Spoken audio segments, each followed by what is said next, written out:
Hello everybody, in this video I'm going to show you the top 5 mistakes people tend to make while playing franchise mode in Planet Zoo. At number 1 we have got not using the initial power source that Planet Zoo franchise mode gives to you. It gives you an entrance, and with this entrance produces a range of power. As you can see, this is my franchise zoo. I have opened it up in sandbox mode just for demonstration purposes, but if I go on my heat map here, you can see our initial power from our entrance itself provides power covering not just the first 2 habitats, but we've also got guest facilities in there, as well as all our staff facilities, what we initially need to start up a successful franchise zoo. Remember, you do get this for free as well. It is in the actual entrance, and then once you have built around this and used this power source to its full potential and saved a bit of money on not buying the transformers because they are expensive, you can then make some money with the first 2 habitats and then place a transformer as so more further up to cover the rest of the area of your franchise zoo. And as you're probably all aware, saving as much money as you can at the start of a franchise zoo will pay in dividends later on down the line. At number 2, we've got not making paths wide enough for your guests to traverse through. And what I mean by this is, as you can see here, that this is quite a large plaza area. We've got a nice little fountain in the middle, but our guests can roam free. They're not getting stuck on anything. They can all view the habitats. And for example, just here is a little dug out area, as you can see, just creating a larger path for our guests to be able to comfortably stop and view our actual habitats themselves without getting stuck on anything, without it getting overcrowded. And same with the entrance as well. I believe this is between 8 and 10 meters wide, this path, and so you can see our guests queuing. Now if our path was half the size of this, our guests queuing at this guest facility, at this balloon shop, will actually take up 50% of the path at the moment. If this was 50% less of a path, it will take up the whole path, meaning your guests will get stuck and they will struggle to traverse through your zoo. So remember, always use wide paths. I will, particularly if you're doing staff facilities like this, it's okay to use 2-meter paths, but for guests I would suggest at least, at minimum, 8-meter path wide. And that also goes with building habitats back to back. I could build a habitat here, and because my path is 8-meter wide, our guests can view both habitats quite comfortably without getting stuck. Now, if this was a 2-meter path and I had 2 viewing areas, one here so to speak and one here, our guests will get stuck and they will not be able to get through the crowds of people. And at the end of the day, the more people you get around your zoo, the more money you will make in donation boxes. At number 3, we have got setting up productive work zones. Now, when you've got a large zoo like this, it can be a bit of a pain in the ass to not have work zones. It's very important. It's a fundamental mechanic within the Planet Zoo game, especially when you have larger zoos and your franchise zoo does grow. The last thing you want to happen is animals not getting fed and areas not getting cleaned because you've not got designated work zones set up. Now, to create a new work zone, it is very simple. All we have to do is go into our zoo, go in our staff panel, and there's a couple of ways to do this, but this is the way I find most easiest. We go into work zones, and then at the bottom you will see the unassigned staff what are not currently in a work zone. If you've not already got work zones established, all your staff will be in unassigned staff.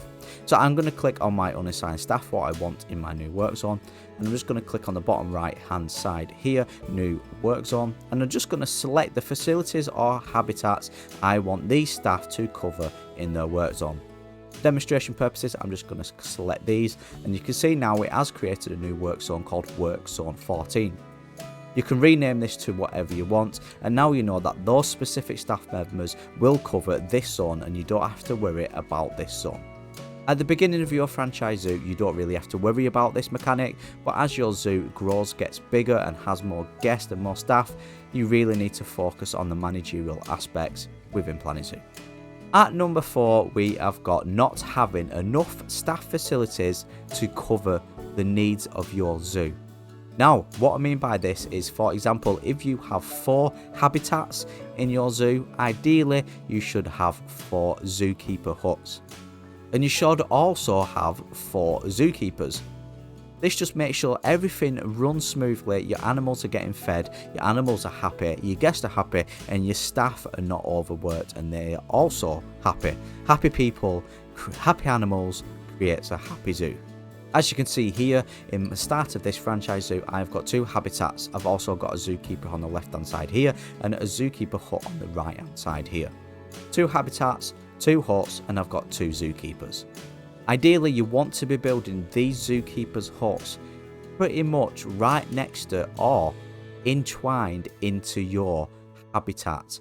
So you can click one of these. Let's just duplicate it. I'll just show you. You want it close, and the reason you want it close by is so your zookeeper can quickly get from the zookeeper hut right into your habitat, feed your animals, and get back again. And this is just not the case with zookeeper huts alone. You also want to make sure you've got enough facilities with your other facilities to cover the needs of your zoo. As you can see here, I always start off with the full range of staff facilities, including the staff room, which is very important. Obviously, you've got your necessities like your trade centre to be able to actually get your animals. But yeah, you need to make sure you've got enough staff facilities to cover the needs of your zoo. I know I feel like I'm repeating myself, but this is a very important point, especially as you grow your zoo. So remember, don't get carried away with building loads of habitats. Every time you build a habitat, just throw in a zookeeper's hut just to be safe. And finally, at number 5, we have got buying big ticket animals at the start of your franchise zoo. Something like you're looking at now is not necessary at the beginning of a franchise zoo. In fact, I would wait until you've got quite a lot of money and conservation points accumulated before you created a large habitat facility like this and buying into big ticket animals. Now, what I mean by this is just over the top.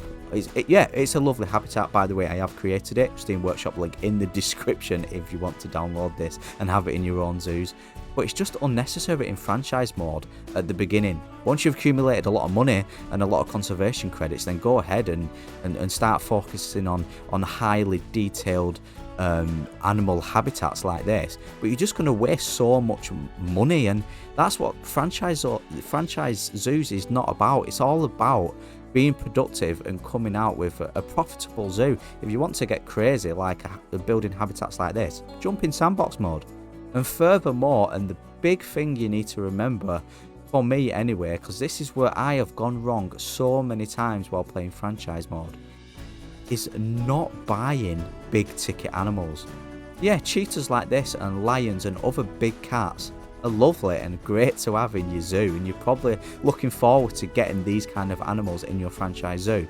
But one, they will cost you a lot of money to actually purchase. If they don't cost a lot of conservation credits, what you won't have at the start, they'll cost a load of cash, what will lead to problems more further on in your franchise zoo.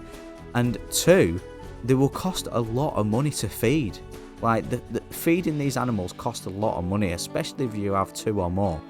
And that's not just for big cats as well. And that's not just for big cats. I'm talking polar bears, anything, any big animal that costs a lot of money to feed. Don't worry about it at the start. Go with your warthogs, you could even go with timber wolves if you want to push the boat out a little bit. But big cats and large animals what cost a lot of money to feed and require a lot of space and a big habitat to put down, forget about it for now. Focus on the little small animals, bring in the guest, bring in the money, bring in the conservation credits, and then you can start creating stuff like this. And there you have it. There you have my top 5 mistakes I tend to see people do while playing franchise mode. My name's Adam. If you're new around here, feel free to subscribe. New or old, smash that like button. Thanks for watching. I hope you have a wonderful day, and I will catch you in the next Planet Zoo video.